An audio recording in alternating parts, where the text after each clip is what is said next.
나를 따르라는 제목으로 말씀을 생각해 보기로 합니다. 지난주에 세 가지 치유 기사를 통해서 예수님은 이 땅에 연약한 우리의 모습, 부정한 우리의 모습을 대신 하시러 이 땅에 오셨다라는 것을 이 기적들을 통해서 우리가 살폈습니다. 오늘 말씀에서는 그런 은혜를 받은 우리가 이제 주님을 따라야 된다라는 말씀을 하고 계십니다. 현대의 신앙은 점점 더 주님을 따르는 신앙보다는 은혜를 받고 만족하는 데 그치는 것으로 변하고 있습니다. 이것은 비단 기독교만의 문제는 아니고 모든 종교, 모든 신앙에 다 해당됩니다.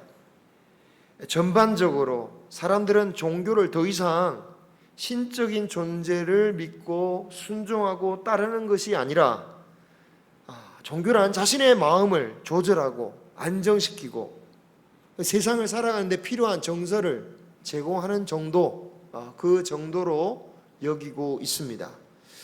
하지만 주님은 믿음이란 것은 자신의 만족을 추구하는 게 아니라 예수님을 따르는 것이다 라고 말씀하고 계셔요.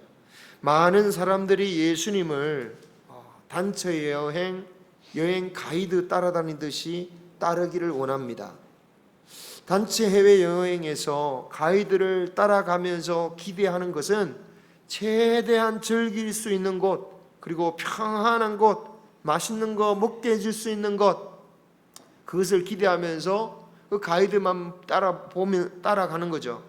하지만 예수님을 따르는 것은 전혀 다른 문제라는 겁니다. 오히려 개인적인 바람과 완전히 반대되는 방향으로도 갈 수 있다라는 거죠. 우리의 신앙은 단체 여행을 따라가는 게 아닙니다. 예수님을 따라서 뛰는 마라톤과 같습니다. 마라톤을 뛰기 위해서 가장 필수적인 옷만 입고, 그리고 반드시 물 필요하잖아요. 하지만 그 필요한 것마저도 들고 뛰는 게 아니라 때마다 마라톤 코스마다 물이 배치했듯이 하나님께서 나에게 주실 것을 믿고 때로는 아무것도 가지지 않고 달려가는 길, 이것이 우리의 믿음의 길이다라는 것입니다. 그러므로 예수님을 따른다라는 것은 예수님을 믿기 위해서 어찌 보면 떠난다라는 개념과 같습니다. 히브리서 11장 13절에 믿음의 사람들을 이렇게 표현했습니다. 같이 한번 읽어보겠습니다. 시작. 이 사람들은 다 믿음을 따라 죽었으며 약속을 받지 못하였으되 그것들을 멀리서 보고 환영하며 또 땅에서는 외국인과 나그네임을 증언하였으니. 아멘. 믿는 것은 자기 자리에서 떠나는 것부터 시작하는 겁니다. 믿음의 조상 아브라함부터 그랬죠. 또 하나님께서 아브라함의 후손 이스라엘 백성들을 처음으로 그의 백성으로 민족으로 세우실 때에 그들이 태어났던 그 자리, 최소한 3, 4대에 머물렀던 그 애굽 땅에서 떠나게 하셨습니다. 믿음 없던 이스라엘 백성들은 그 광야의 길에서 뭔가 좀 아쉬운 일이 생길 때마다 항상 돌아본 게 뭡니까? 애굽에서의 삶. 그렇게 고생하고 억울하다고 힘들다고 했던 그 애굽의 삶을 환상에 젖어서 돌아봅니다. 그때는 잘 먹었는데, 그때는 하고 싶은 대로 했는데, 마치 애굽에서 잘 살았던 것처럼 착각하면서 회상하고 자꾸 고개를 돌렸습니다. 하지만 하나님께서 약속하신 그 땅에 들어가기 위해서는 하나님이 인도하시는 메마르고 척박한 그 광야의 길을 믿음으로 끝까지 구름을 쫓아서, 불기둥을 쫓아서 따라가야 하는 것입니다. 오늘 말씀에는 예수님을 따르겠다라고 모여든 이들이 있습니다. 먼저 18절에 많은 사람들이 예수님을 애워쌉니다. 그를 만도합니다. 예수님께 치유를 받은 사람들의 소문이 얼마나 많이 퍼졌습니까? 바라기는 우리 교회도 이런 치유의 역사가 나타나기를 간절히 소망합니다. 그런데 이렇게 모여있는 이들을 보신 예수님의 반응이 한번 봐야 됩니다. 오히려 주님은 그들로부터 떠나시려고 합니다. 우리의 입장에서는 교회에 기적이 일어나고 그래서 많은 사람들이 소문을 듣고 몰려오면 그 자체로 하나님의 역사입니다. 그리고 그런 일이 벌어지면 이 자체가 그런 교회에 다니고 봉사하고 헌신하는 것이 우리의 사명을 다하는 것이라고 생각하기 쉽습니다. 그리고 우리는 더 바랍니다. 더 많은 기적이 일어나고 더 소문이 퍼져서, 그래서 더 많은 사람이 교회로 몰려들어서 목사는 더 큰 목회를 하고 성도는 더 큰 교회에 가는 것, 이것이 그렇게 되면 우리는 참 우리 교회는 참 잘하고 있고 우리는 사명을 제대로 감당하고 있다라고 생각하죠. 그래서 어떤 교회들은 아예 교회의 목표로 성도 수가 몇 명까지 늘어가는 것이 교회의 목표다라고 세우기도 합니다. 그런데 만약 그것이 교회의 사명이고 제자의 사명이라면, 그것이 예수님의 목적이라면 예수님이 하셔야 할 일은 무엇입니까? 이렇게 많이 몰려든 사람들, 그들을 또 다 고쳐주시고 더 놀라운 이적을 행하시면 되는 겁니다. 그리하면 오늘 말씀보다 더 많은 이들이 몰려 들어오겠죠. 솔직히 소문이 퍼지면 굳이 전도하지 않아도 알아서들 오지 않겠습니까? 맛있는 밥집에 가면 방송사가 오지 못하게 해요. 왜? 안 그래도 자리 모자란데 더 소문 나면 더 힘들다, 장사 못한다, 차라리 방송하지 마라, 기존 손님으로도 벅차다. 여러분 점집에 가십시오. 용하다 그러면 물어 어떻게든 막 거기 가서 점을 칩니다. 잘 된다는 소문만 되면 어떻게든 온다라는 거예요. 여러분, 교회가 그렇게 많은 성도들이 모이면 우리가 해야 할 일은 무엇인가? 이 성도들을 관리하는 것이다. 한 번 들어온 성도 시험 들어 나가지 않도록 잘 관리하여 나가면, 그래서 어떻게든 교회 출석하게 만드는 것, 그것이 교회 직원들의 대부분의 사역입니다. 그렇다면 그것이 정말 우리의 사명이고 그것이 교회의 할 일이라면, 주님은 이렇게 많은 이들이 모여들었을 때 해야 할 일이 뭡니까? 제자들에게 구역을 줘서 이 구역은 네가 담당해라, 이분들은 너희들이 감당해라, 이렇게 해야 되지 않겠습니까? 어떻게든 시험에 들지 않도록 어떻게든 또 기적도 일으키시고 모아야 되지 않으시겠습니까? 그런데 예수님은 그렇게 모여들어 애워싸는 백성들을 보시고는 제자들에게 말씀하십니다. 갈릴리 호수 건너편으로 가자. 28절에 그렇게 말씀하죠. 그곳은 가다라 지방 돼지를 키우는 이방인 땅입니다.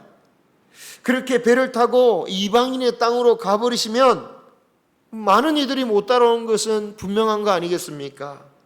모여든 백성들의 입장에서 아니 주님 바라보고 주님의 역사를 소문을 듣고 찾아왔는데 주님이 이렇게 떠나신다고 한다면 우리 찾아온 자들을 멀리 하시는 거 아닙니까? 라고 생각할 수도 있겠습니다. 하지만 그게 아니죠.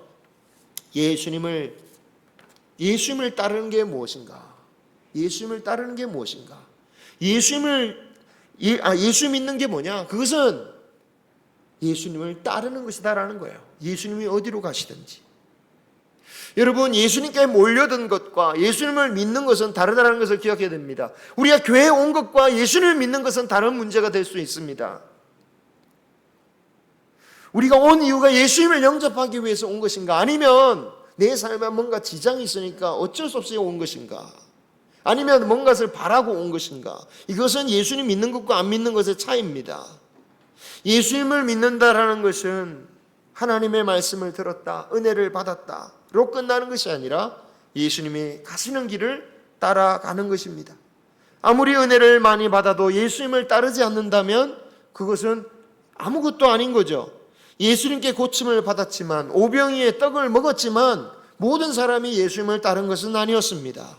그래서 우리가 예수님을 믿는다라는 거, 이건 내가 얼마나 많이 은혜를 받았다, 이게 문제가 아니라 내가 지금 예수님의 길을 어떻게 따라가고 있는가, 예수님의 길을 따르기 위해서 내가 어떤 삶을 살아가고 있는가, 그것을 우리는 보아야 되는 거죠. 은혜 받았습니다 라고 끝나는 신앙에 머물지 말고 따르겠습니다, 결단하는 신앙이 되시기를 축원합니다. 어떤 분은 은혜 받았습니다도 안 해요. 공감합니다라고 해요. 공감합니다. 그 생각에 동의합니다. 저도 그렇게 생각합니다. 내 생각에 동의됐다는 거예요. 그게 아닙니다. 내가 동의가 됐든 안 됐든 그 길을 주님, 제가 그 길을 따르겠습니다, 라고 하는 것이 믿음이다라는 거예요. 자, 은혜를 받았으나 정말 따를 것이냐를 두 명의 사람을 통해서 또 보여주고 계십니다. 먼저 한 서기관이 예수님께 이렇게 말합니다. 정말 놀라운 고백을 해요. 예수님 어디로 가시든지 제가 따르겠습니다. 그는 율법학자입니다.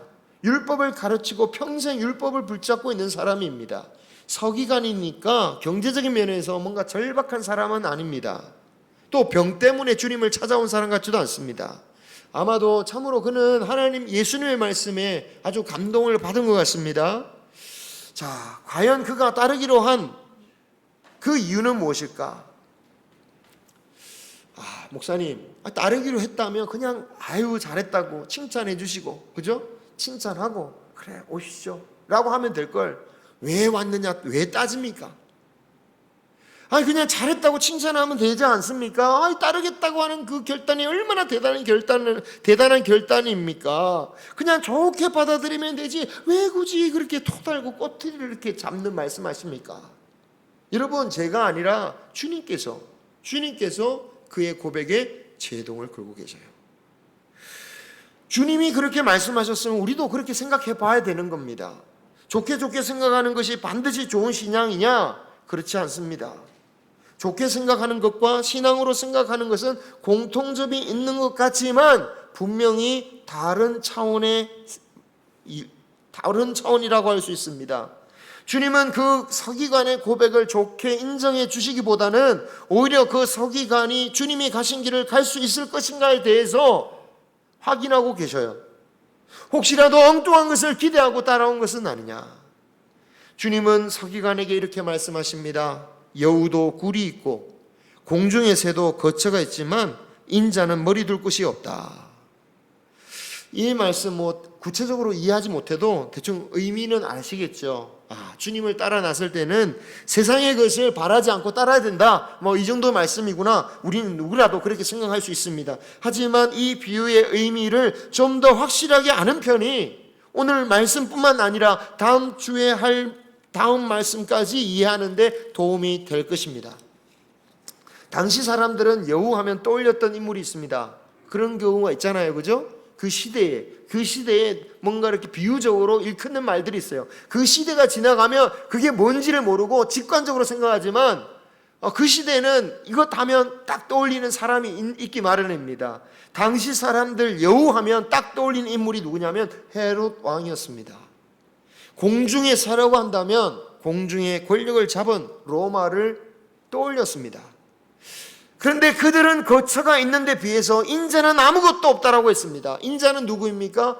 예수님 자기 자신을 가리킨 거죠. 이 뜻은 사람의 아들이란 뜻입니다.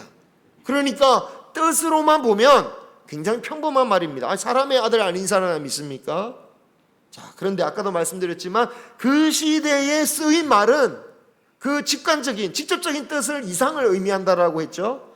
이 인자라는 말은 그냥 뜻으로는 일반적인 의미의 단어 같지만 그 당시에는 흔히 자신을 가리켜서 쓰는 말이 아니었습니다. 함부로 쓰는 말이 아니었어요. 구약에서 메시아를 지칭할 때, 오실 이 메시아를 지칭할 때 사용하던 말이었습니다. 다니엘서 7장 13절에 인자 같으신 이가 하늘에서 구름 타고 오신다라고 말씀하셨어요. 그리고 그 인자는 권세와 영광과 나라를 받으시는 분이시며 영원히 소멸되지 않는 나라를 다스릴 분이다라고 하셨어요. 그런데 왜 성경은 애초에 메시아를 하나님의 아들이라고 부르지 아니하고 인자라는 표현을 사용했을까? 그 이유는 다음 주에 말씀드리기로 하고요. 하여튼 예수님은 자신을 인자로 표현하시면서 이 땅에는 머리 둘 곳이 없다라고 하셨는데 이 뜻이 뭡니까? 더 정확한 뜻은 주님이 메시아가 세우는 나라는 세상의 여우나 새와 같은 권력자들이 통치하고 지배하는 차지하는 그 나라와 다른 그런 나라이며 그런 나라에서는 이 땅의 어떤 영광과 소유를 차지하는 그런 나라가 아니다라는 것을 주님은 말씀하셨던 거예요. 주님이 이런 말씀을 하신 이유는 서기관의 중심을 보셨기 때문이겠죠. 그때 당시 대부분의 유대인들은 메시아로부터 기대한 나라가 어떤 나라였습니까? 세상의 여우와 새가 다스리는, 그들이 차지하는 이 세상의 나라와 별반 차이가 없었죠. 그래서 주님은 서기관에게, 따라 나서겠다는 서기관에게 덥석, 그래 너 잘 생각했다 라고 칭찬하시지 않고 네가 기대하는 것과 다르다라는 것을, 나를 따르기 위해서는 네가 기대하는 것과 다른 곳으로 간다는 것을 말씀해 주신 것입니다. 주님께서 그 많은 무리들로부터 떠나신 이유도 마찬가지였습니다.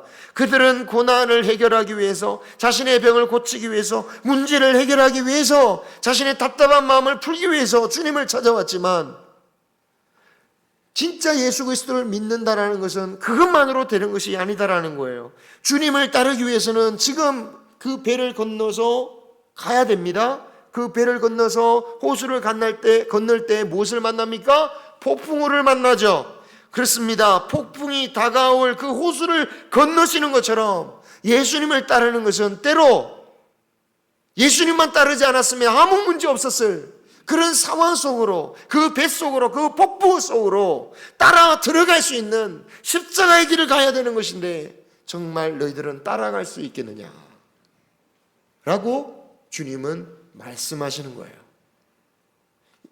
엄청난 중요한 질문을 하시는 거죠. 종종 십자가의 길을 오해하여서 세상의 것을 얻기 위해서 고생하는 길을 십자가의 길로 말하는 경우들이 있습니다. 지난번에 뉴진 스님이 세상적으로 성공하기 위해서 그렇게 개그맨으로 고생하다가 눈물겹게 정말 스님으로 등극하여 세상에 성공을 이룬 그런 것을 십자가의 길이라고 하지 않습니다. 십자가의 길이란 세상에서 성공하기 위해서, 차지하기 위해서 고생하는 것을 말하지 않습니다. 그것은 결국 여우와 새가 가지고 있는 머리 둘 곳을 위해서 달려가는 것과 마찬가지고요. 우리가 따라야 할 예수님의 길, 인자의 길이란 머리 둘 곳이 없는 곳이긴 하지만 영원히 멸망하지 않을 그 하나님의 나라를 향하여서 가는 길이 우리의 길이다라는 것입니다. 우리가 따르려는, 내가 따르려는 그 하나님의 나라는 어떠한 나라일까? 주님께서 서기관에게 확인하셔 주신 것처럼 우리도 끊임없이 그 질문을 우리가 스스로 해봐야 됩니다. 즐거운 여행을 다니면서 세상에 좋은 거 누리면서 야 주님, 예수님 따르는 길이 이렇게 행복하군요. 그런 길이 아닙니다. 만약 그런 길이라면 세상에 누가 그 길을 마다할 수 있겠습니까? 누구보다도 예수님께서 자신을 따라오겠다고 했던 그 많은 무리들, 서기관들에게 굳이 그런 말씀을 하실 이유가 없는 거예요. 그냥 알아서 쫓아오는 겁니다. 사진에 보면 미국의 필라델피아에 있는 이 미시오, 선교라는 뜻입니다. 미션의 라틴어입니다. 선교라는 신학교가 있습니다. 원래 이름은 성경 세미나 신학교예요. 원래 이름에도 나타나듯이 성경의 진리를 강조하는 보수적인 신학교여서 우리나라 학생들이 많이 유학을 하는 학교 중에 하나입니다. 그런데 이 학교가 딜레마에 빠집니다. 어떤 딜레마냐면 그렇게 오랫동안 성경을 강조하고 하나님의 지도자들을 양성한다고 했는데 정말 이 학교 출신 그 지도자들이 말씀의 사람으로 변했는가? 정말 바뀌었는가? 그것을 고민한 거죠. 이런 고민은 정말 귀한 고민입니다. 필요한 고민이에요. 오랫동안 교수들과 직원들이 성찰하다가 정말 세상적으로 보아서는 있을 수 없는 그런 결정을 내립니다. 그래가지고 그들이 어떤 결정을 내리냐? 원래 이 학교는 안전한 지역에, 잘 아시죠? 미국이란 곳이 결코 모든 곳이 안전하지는 않다. 그런데 안전한 지역에 아름다운 어떤 캠퍼스에 있는 작은 학교였는데 그곳을 팔고 할렘보다 더 위험한 공장지대에 있는 공장 건물 중에 6층, 그 6층을 다음 사진 보면 6층을 임대합니다. 사진 보면 아주 멋있어 보이지만 그 밖에는 노숙자들이 그냥 누워서 잔다고 그러는 거예요. 돈이 모자라서 이곳을 6층을 임대한 게 아니라 우리가 좋은 곳에서, 마치 에덴 동산과 같은 곳에서, 그런 곳에서 막 말씀을 전하는 것으로는 참으로 성육신 하셔서 죄인들을 구원하기 위하여 이 땅에 오신 예수 그리스도의 그 일들을 감당하기가 너무너무 이루지 못하는 게 아니냐? 정말 자신의 생명을 내어놓으려고 오셨던 그 주님의 모습을 따르기 위해서는 아예 이런 곳에 신학교가 있어야 된다 라고 해서 이곳에 신학교를 설립하고 옮기고 이제 학교를 이제 학생들을 가르친다고 합니다. 만약 여러분 그 학교 교수가요, 직원들이 어떻게 하면 우리 학교를 좀 더 아름답게 만들까, 에덴 동산처럼 만들까, 실제로 그런 얘기를 제가 신학교 때 많이 들었는데, 에덴 동산, 이곳은 에덴 동산이라고, 너무 좋은 곳이라고 막 사람들이 누구라도 오고 싶고 그런 곳으로 만들려고 했다면 아마 정반대의 결론을 내렸겠죠. 후원받고 헌금받아서 더 멋지고 더 크고 더 아름다운 곳으로 아마 신학교를 가려고 했을 것입니다. 그리고 그런 학교의 정신을 교육받은 목회자는 아마 그런 정신을 본받아서 더 많은 사람들이 아무런 부담 없이 아름답게, 아름다운 교회에, 아름다운 자리에, 좋은 시스템에 있는 교회를 구축하려고 목회를 하겠죠. 하지만 과연 정말 예수님이 목회하셨던 그 모습과 정말 같은 것인가? 예수님의 이름으로 모였지만 방향성이 같은 것인가? 고민할 수밖에 없는 것입니다. 목사라는 직분이 한때는 사회적으로도 인기가 있었던 시절이 있었습니다. 진짜 저 때만 해도 어느 정도 인간적인 꿈을 가지고 신학교로 가려는 사람들이 있었고요. 그래서 참 조금만 신앙이 있어도 권유하는 사람들도 굉장히 많았습니다. 그런데 지금은 간신히 정원을 채울 정도로 온다고 하죠. 더 이상 인간적으로, 사회적으로 매력적인 길로 보이지 않는 그 시대이기 때문입니다. 하지만 오히려 이런 때에 목회의 길을 선택하는 사람이 있다면, 물론 그 중에도 가짜가 있겠지만 그럼에도 불구하고 하나님의 길을 가겠다라고 하는 사람이 있다면 어쩌면 그 사람 가운데 진짜 목회자, 진짜 아름다운 하나님의 종이 양성될 가능성도 있지 않나, 저는 그런 생각을 해보게 됩니다. 여러분, 예수님을 따를 것인가 아닌가는 처음 예수님 믿을 때만 결정하는 것이 아니라 이미 따르고 있는 모든 성도들이 평생을 선택해야 할 문제이기도 합니다. 그것을 보여주시는 말씀이 바로 다음 제자 중 한 명이 아버지의 장례를 내가 하겠다고 하니까 주님께서 뭐라고 하십니까? 죽은 자에게 맡기고 나를 따르라는 말씀으로 하고 계시죠. 이러한 주님의 말씀이 너무 강해서 우리조차도 도무지 받아들이기 힘든 말씀이기도 합니다. 그래서 성경의 가장 어려운 난제 중에 하나다. 어떻게 이렇게 말씀하실 수가 있는가? 이렇게 고민하는 말씀이죠. 그리고 이런 말씀 때문에 기독교는 애미의 아비도 없다, 이런 식으로 불효의 종교다, 이런 비난을 하기도 합니다. 하지만 성경만큼 부모에 대한 효를 정말 강조한 것이 없죠. 부모에게 효를 다하라는 것이 10계명 중 인간에 해당되는 가장 첫 계명이었습니다. 부모를 거역하는 자는 죽이라고 하셨습니다. 그리고 부모에게 효를 다하는 자에게는 장수와 부를 허락하신다고 하셨습니다. 그래서 오늘 이 말씀을 이해하기 위해서 여러 가지 해석들이 있어요. 도무지 다 소개할 시간은 없지만 공통된 요지는 그겁니다. 우리가 생각하는 것만큼 돌아가시자마자 치르는 그런 장례를 의미하는 것은 아니다. 장기간의 장례 문화의 과정 가운데 하신 말씀이다 라는 차원에서 주어지는 해석들인데요, 그럼에도 불구하고 본질적인 뜻은 변함이 없습니다. 주님을 따른다라는 것은 그 어떤 것보다 우선된다. 그리고 예수님을 따르는 하이라이트는 배를 타고 건너가는 장면입니다. 23절 제자들이 따랐다라는 표현이 나오죠. 일부러 나오고 있습니다. 자, 이렇게 제자들이 따라서 배에 탔더니 무슨 일이 벌어집니까? 폭풍에 휩싸여 거의 죽기 직전이라고 생각하는 지경에 이르게 됩니다. 그 와중에 주님은 주무시고 말입니다. 만약에 여행 가이드를 따랐는데 이런 일이 벌어지면 어떻게 될까요? 당장 여행 가이드 바꿔라, 항의하고 따지겠죠. 처음 모세를 따라가던 이 백성들도 비슷한 심정이었던 것 같아요. 약속의 땅으로 가던 백성들이 실제로 그렇게 하지 않았습니까? 여러분, 주님을 따를 때 폭풍우를 만나서는 안 되는 게 아니라 우리가 해야 할 일은 그 폭풍우 가운데 주님을 따르는 믿음을 더 자라게 해야 될 줄 믿습니다. 지자들이 우리 좀 살려달라고 우리가 죽게 된 것을 모르십니까? 라고 말했던 것처럼 우리도 여전히 주님, 우리 죽겠습니다, 주님께 한탄하고 많은 작은 믿음일지 몰라도 주님을 따르는 배에 함께 머무시기를 소망합니다. 그리고 날마다 그 인생의 폭풍 가운데서도 담대한 믿음으로 주님을 따를 수 있는 저와 여러분이 되시기를 주님의 이름으로 축원합니다. 그리하면 때가 이를 때 하나님의 놀라운 은혜와 축복의 역사가 나타날 것입니다. 기도하겠습니다.